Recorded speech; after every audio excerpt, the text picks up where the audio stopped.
સ્વાગત કરશે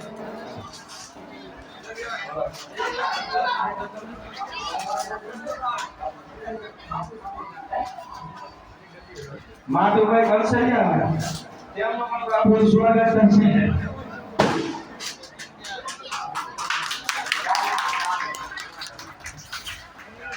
બાલ વૈષ્ણવભાઈ વરિયા તેમનું પણ જગદીશદાસ બાપુ સ્વાગત કરશે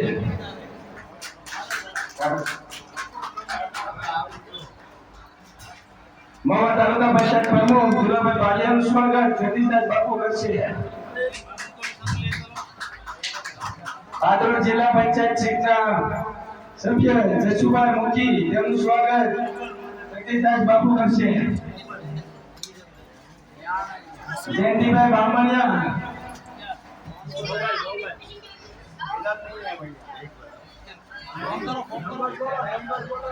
जगदीश चिंता महाराज जी करेंगे एक साइड में बज रहा है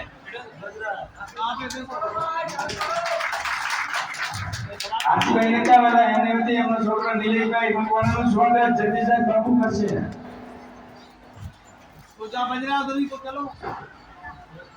बापू के पास ही होगा कई जी बहुत साथ उनके कई जी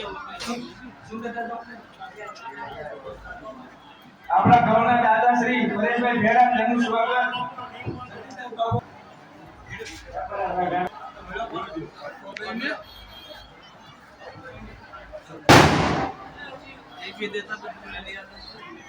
નાના દાદા શ્રી સરસ્વતીબેન છે એમની વતી બાલકૃષ્ણ મયાબેન બાપુ સ્વાગત કરશે આપણા નાના દાદા શ્રી બાલકૃષ્ણભાઈ છે તાળીઓ બજાવો